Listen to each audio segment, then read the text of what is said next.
The coastal Georgia landscape and our barrier islands are so majestic, and I think they bring a lot of emotion to people's heart.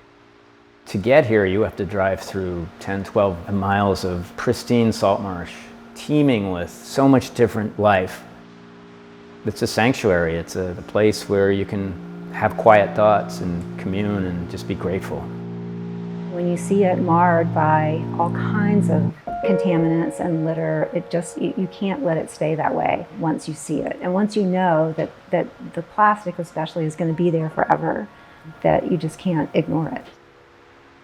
Reminds you of how small we are and how much damage we can cause as a species to places that we love if we're not careful. My wife and I love to walk the beach at night, an hour maybe before sunset, look at the pelicans, and instead we're picking up trash. I started to pre-clean the beach. Before our walks, I would take a bucket and grab her. And then my wife started doing it, and we'd bump into other people, and that's really how it started. Why don't we all go out together and pick up trash on the beach as we see it? I mean, it's pretty simple. You look out there and it's a wreck, and we just go out and pick it up. If you're frustrated by a problem, just start biting at it. Word of mouth, family started coming, and before you know it, we had a great problem, which is a lot of people and no equipment. So that's why we started the 501c3. We started to raise some money. We bought some equipment, put it in our garage closet. We're attracting so many participants on each beach sweep that we realized we needed to kind of scale up, and found a very used cargo van that we affectionately named Big Bess. The city of Tybee generously helped us acquire another small cargo van, used of course, that we can take the show to where the trash is. The more you pick up, the more you realize the extent of the problem, because it grows back.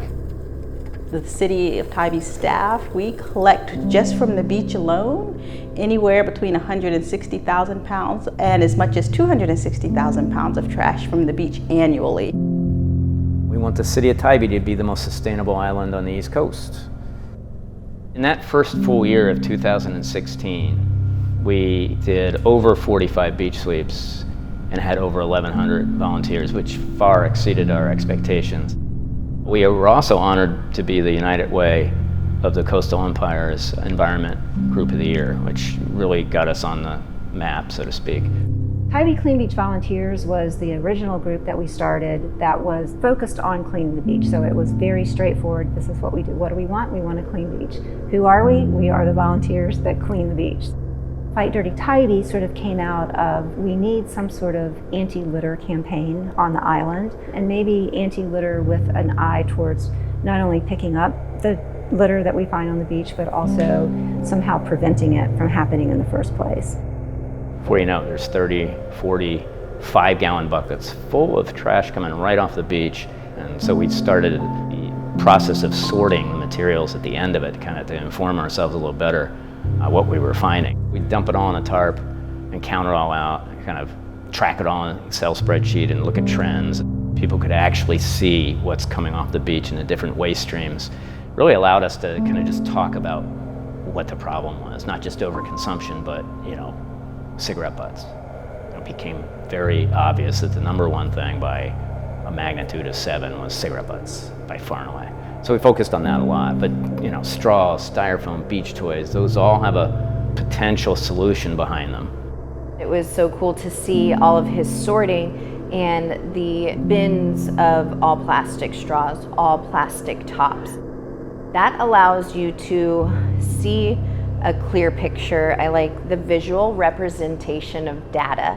Our mission at the Marine Science Center is to cultivate a stewardship for coastal Georgia's natural resources. We do it in 3 ways: through education, conservation, and research. And so for Clean Beach Tybee, that's a tight alignment because they are eliminating the waste that is affecting the marine life that we are also protecting. Spend 5 minutes with a child and make the link without scaring them between marine debris, litter that they see, and those animals, and they are just maniacal, and their parents are chasing them to keep up. Over the years, we've created a number of programs beyond just beach sweeps to deal with the trash that's coming off the beach.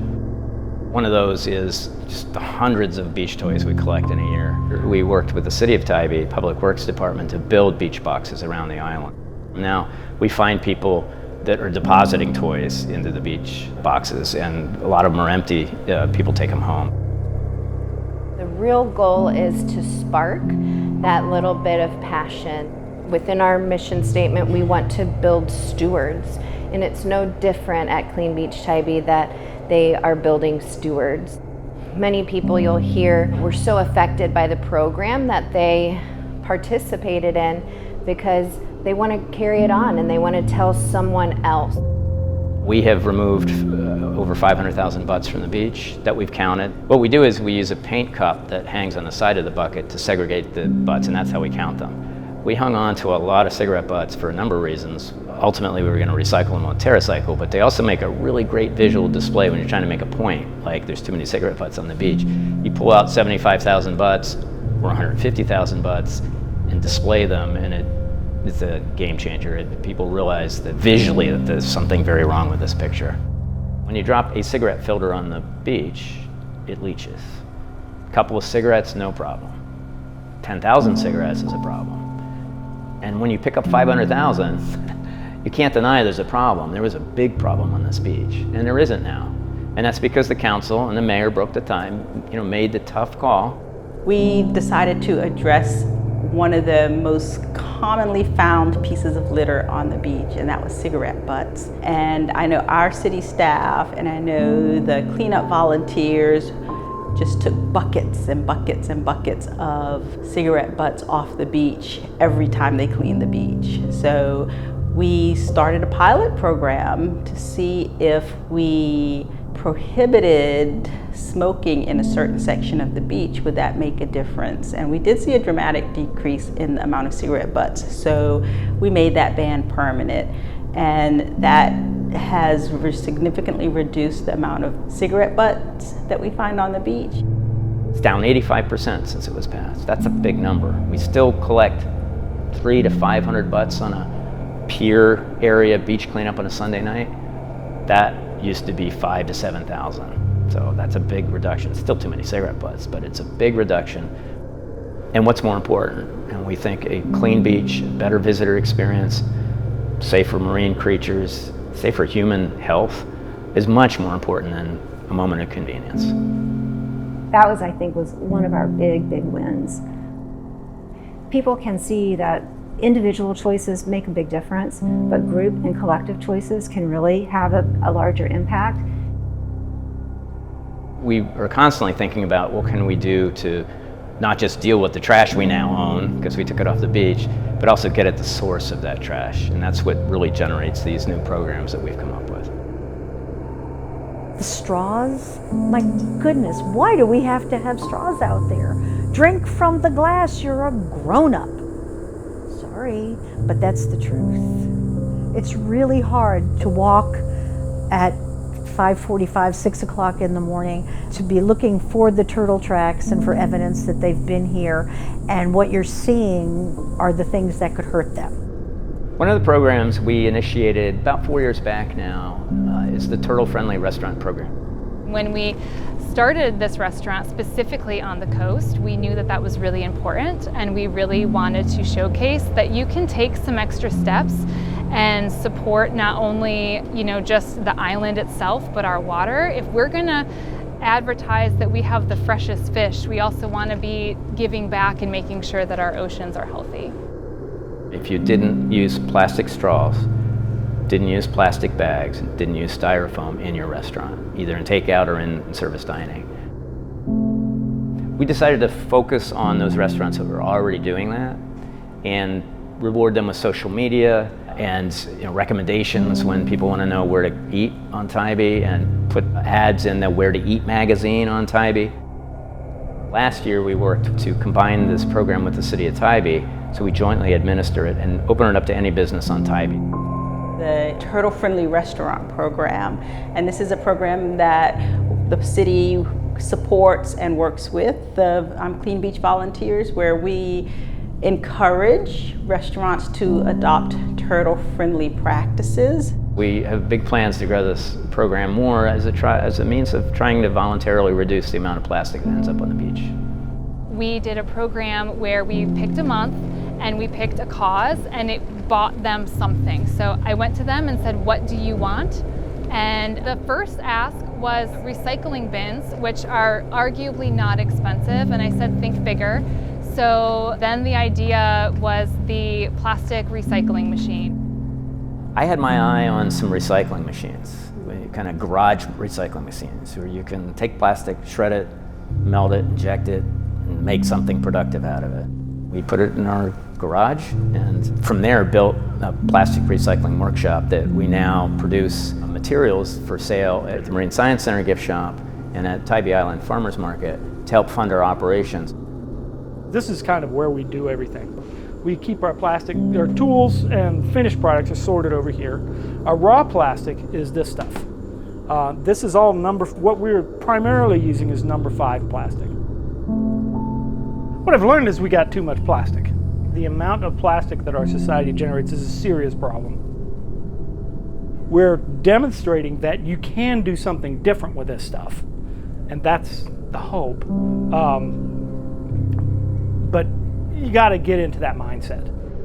It's a constant battle to identify the waste streams and figure out, is there something we can do about it? The Hard to Recycle Center came about at the Y because some of the plastics we were taking off the beach, we wanted to have in a community center where people could also drop things off and either reuse and take, or eventually we have a program for those. So you can take about 20 different commodities there. Number 5, the dairy aisle, as I call it, where all that plastic in Chatham County anyway can't be recycled and just gets thrown out. So we urge people to clean it up, put it in the top rack of the dishwasher, throw it in the hard to recycle bin, and it will get recycled. We'll recycle it. We do this in a workshop in the garage on the island where you mix together the different sort of shreds of plastic and you kind of mix them all up in a bucket, and you kind of have some idea of like, okay, I'll put some blue and some green and maybe a little black in there, and you put it in the injection mold, and then it comes out, and depending on the sort of subtle differences in the plastic, you'll get all different kinds of colors that come out of it. But yeah, it's all stuff that would otherwise be in a landfill or in an incinerator, and now it's like something that'll last. Something useful, Yeah. One of our principles is this should be really easy to join. No advanced registration required, no forms and paperwork to fill out in advance, no parking fee, we provide all that. When somebody does a beach cleanup and picks up trash, they change. They feel differently. If you volunteer, you're going to meet people who love Tybee as much as you do, and you can spread the word. One of the things that I love about Tybee Clean Beach, come, show up, be there. Everybody's welcoming. From the first time we walked out there, Tim has been not only the driving force, but the welcoming force to anybody who comes up. If we didn't have that group, or if even 5 people decided not to show up to a beach cleanup that day, it would have a profound impact, not just on the safety of the beach or the beauty of the beach, but on the ability to protect the wildlife that's so precious to us. I think that the city of Tybee is so incredibly lucky to have a group like Tybee Clean Beach volunteers who do this out of passion and out of a sense of civic responsibility and out of an understanding that the things that we do as individuals impact the collective, and that's what really makes a community, and that's what makes a community great. I think Tybee is really avant-garde in that space as far as the community working together to create stewards for this gorgeous home of ours. We're not going to give up. We're not going to give up the fight to reduce the plastic and trash on that beach. We're not going to give up our fight for the sea creatures and their health. We're going to educate kids on the beach about why it's important. We're going to teach them better habits. We're going to help owners of restaurants and owners of businesses do their part, because it's hard and they're facing pressures of their own. It's hard to believe we started this 10 years ago. When we look back from where we started and the condition of that beach to where we are now, it's vastly better than it was. One of our frustrations when we come off the beach, see all the vast buckets filled with trash week after week after week, we ask ourselves, is it making a difference? It absolutely is.